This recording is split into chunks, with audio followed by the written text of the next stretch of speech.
multiplayer in Gran Turismo 7. A lot of you wanted to see this, and here is my very first race in sport mode in GT7. For those that are new to my channel, I did a lot of GT Sport, and all I did in GT Sport was multiplayer. It just was my regular routine, and I absolutely loved it. Now for GT7, lots of things have changed, very specifically with sport mode. Tuning is enabled, setups are enabled, and it's a huge learning experience. And I do miss BOP races. I do hope they have some daily races in the future with BOP enabled, but I'm going to get on board with tuning and see what we can do with this. Let's go and check out the leaderboard to see what the good cars are. Typically you do this in GT Sport, and it looks like the 911, the Scirocco, the R32 Nissan. Yeah, some reasonable cars there. I've already set a time in the GTO, the Mitsubishi GTO. It was a car that I quite liked, so I thought I'd tune it up a little bit. Check the top 10 stars. Yeah, the R32s are there. Plenty of R32s and 911. And what's that car? L500. What's that? That ain't a road car. Let me know in the comments below, but I've started to see this car more and more in the leaderboards, and yeah, look at it. That's not what you'd expect to see in Daily Race B. Now, I certainly don't have the funds to buy that car or tune that car, and well, let's just go with my GTO. It's going to need a bit more tuning to get it dialed in, so I'm just going to throw some parts in it, throw a bit of money at it and get some performance back. Don't follow this tune. It for sure isn't the best tune, but it just got me to a reasonably competitive level for the racing. So at the time, I couldn't afford 10 grand for the brakes, so I didn't bother with them. Throw some shocks at it, and that's good. For the setup, tuning, all I did was just shorten the gear ratios, make them a bit more appropriate for the track. It was a complete guess, to be honest, a few clicks down, and then we just went about qualifying. We had, I think, 2 laps qualifying, coming towards the end of my second lap, and I'm about to run out of time. I'm going to improve my time. Are we going to make it? 2 seconds to go. We just about make it with a 141.2, and it's, quite frankly, it's way off the pace. From this point forwards, there are no cuts or edits, so what you're seeing is 100% of the process with the multiplayer. So you get the normal loading screen, similarly to what you get in GT Sport. That's going to put me 10th. 10th? Well, the positions aren't there, it seems. I can't seem to work it out, but I'm pretty sure it is 10th on the grid. So there's a couple of cars in here. The GTOs are near the front as well, so certainly the car of choice isn't a problem. I can't seem to click warm up. I finally could. Once all the cars had joined and loaded, you can choose warm up and get yourself dialed into the track. One thing to notice is just the time of day looks fantastic. In this kind of light setting, looks absolutely incredible. And I'm running on a PS4 Pro, so I'm really happy with it. On the PS4 Pro, it just feels like an absolutely fantastic game. I can't imagine how good it actually is on PS5 with a full graphical fidelity. But I'm just going to do a bit of warm now. Maybe go a bit too hot into this corner here. Ooh, a little too, yeah, not too good there. So we need to basically be taking that a little bit differently for the race. But I'm sure we'll get dialed in as the race goes on. Pop-up headlights, they come on automatically as you go through the tunnel. I'm going to pop them up again as we go through this other tunnel here. So with the warm-up coming to an end, a difference between GT Sport and this is that you are still driving the car once you have that banner on the screen. Normally with GT Sport, when that pops up, it goes to auto drive. In this particular instance, I let go of the steering wheel and the car just shot off straight away. Luckily, that penalty that I got at the end of warm-up doesn't transfer into the race, but certainly bear that in mind. Once your warm-up is finished, you are still in control of the car. So here we are, Daily Race B, my first one ever in GT7, and let's see how this one goes. I quite like that new splash intro screen showing you the grid. It does show me line up 10th on the grid. Plenty of other drivers around. To note, while it's in this animation, you can still control your MFD, so you can set your traction control while you're still in that animation, and traction control on 1 or 2 off the line always helps you out. We knew this from GT Sport, and the same thing applies to GT7. As you can see, some of the front wheel drive cars have got a shocking start. We're going to look to the inside of the driver there. Not quite going to work out for us. Someone's gone a bit deep into turn 1, but we have made 2 positions off the line. The rear wheel drive car that we're in has a reasonably good start, and we're going to follow these cars through the first of these chicanes. Now, I've got to say, just generally speaking, although the game is incredibly familiar, it's a whole new learning experience. Even just the compiling of the footage, just the way I'm talking about it, it's a completely new learning experience, and it's going to take me a while to get up to speed with GT7, but I'm very excited. Penalty for the Spanish driver ahead.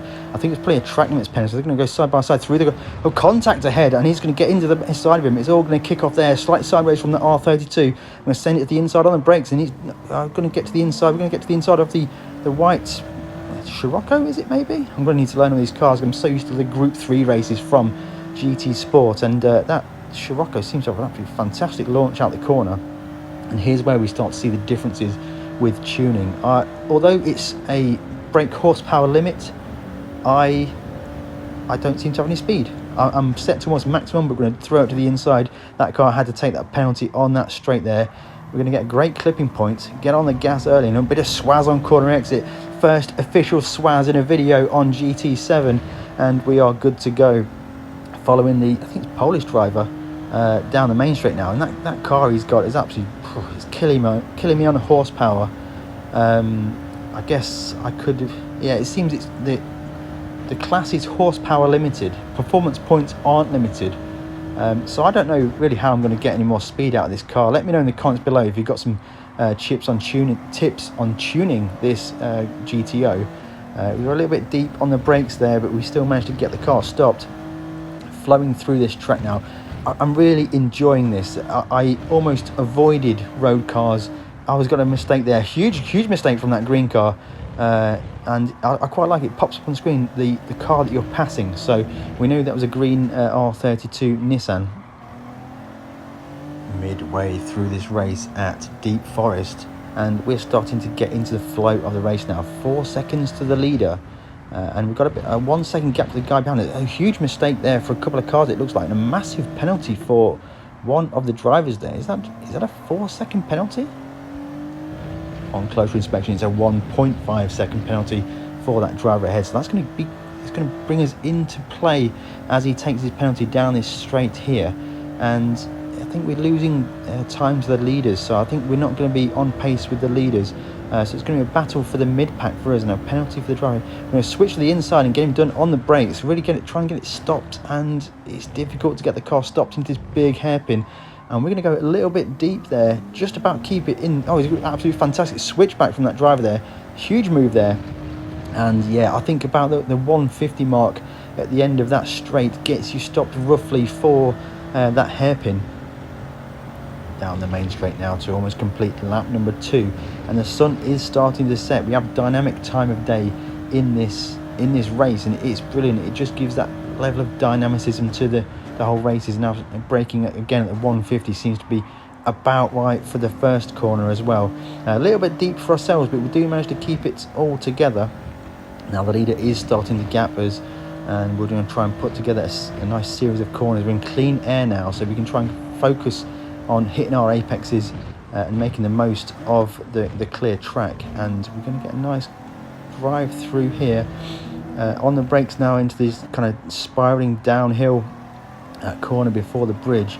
And a bit of a wave on the inside there, and I think we just we've got a track limits penalty.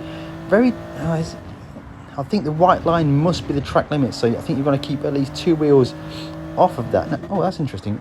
News for this game is you get the pop-up messages when someone leaves the lobby. I'm not sure how useful that be. Could be quite a distraction. But certainly new for GT7 compared to GT Sport. But we've got a 0.5 second penalty to serve down this straight here. Will that bring us into the clutches of the cars behind? Glancing back now, they're coming. Are we going to get out-braked here into the final significant corner of the track? He's side by side with us. We're going to try and just go deep and hang it around the outside, and we're going to completely run out of room. 3 wide actually.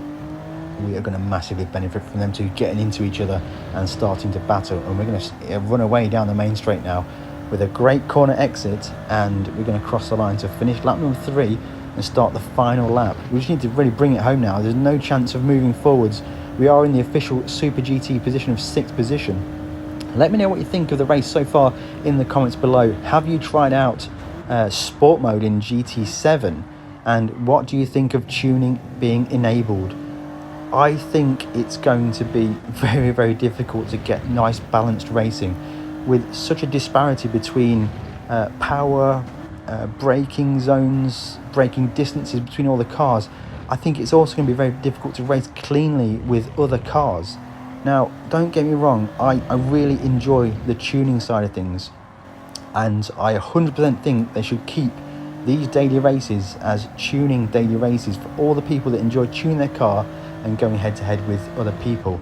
Now, the difficulty I have is they've brought across all the driver ratings, but the way sport mode works is almost 100% different to how it works in GT Sport. So as an A+ driver from GT Sport, I'm now almost not competitive at all because my car tuning isn't there. I don't have the money to tune the car properly. I don't know which is the best car to start with to tune properly. I don't have the time or the money to just invest in tuning everything. So my racing performance isn't going to match my driver level. With them bringing over the driver ratings from GT Sport, I think a lot of people, including myself, just assumed that the sport mode would continue to be bot enabled and just only about driving. Now, what I'd like to see from sport mode in GT7 going forwards is a continuation of these open tuning races. They're very fun to do, they really are great fun, and working on the car to make it better for the races is superb. But I really wish they would have 2 or 3 or even just 2 BOP enabled races, and everyone could just go and have that close battles from GT Sport in GT7 with the new fantastic GT7 physics. I had some of the best racing you would ever believe with the Mazda Roadster touring car in race A on GT Sport, completely spec, everyone had the same car. If that was transferred over to GT7, it would be an absolute blast. Just everyone's just so tightly bunched, exact same car, slipstream trains down the straight for like 3 or 4 cars long. That would be absolutely superb. I really would like that. So that's my first race in GT7 sport mode. I really, really enjoyed it. However, I am fearful of tuning becoming more of a exploit, trying to find the exploits to get the high performance car rather than how you would imagine tuning to be, where you'd put a nice engine in your car, you'd tune the suspension, you'd do the things that you expect to do instead of taking some crazy VGT car, detuning it to meet the regulations. I think they're going to have a real problem trying to manage GT7's tuning side of things. I really would like to see some BOP races alongside the open tuning races. The framework that GT7 has is fantastic. They just need to cater for all of the people that enjoyed sport mode with its BOP system. I mean, they've even got people in the game that were become famous from sport mode in GT Sport. All those people talked you through all the license testing. Surely it's a huge slap in the face to those guys that are just used to spec racing, even playing field. Let me know what you think of that in the comments below. If you have enjoyed it, hit that like button. If you haven't already subscribed, consider subscribing. Also, make sure you check out the description below for links to the Race Asylum Discord and various other interesting links. The Race Asylum Discord will be there to help you get faster in GT7.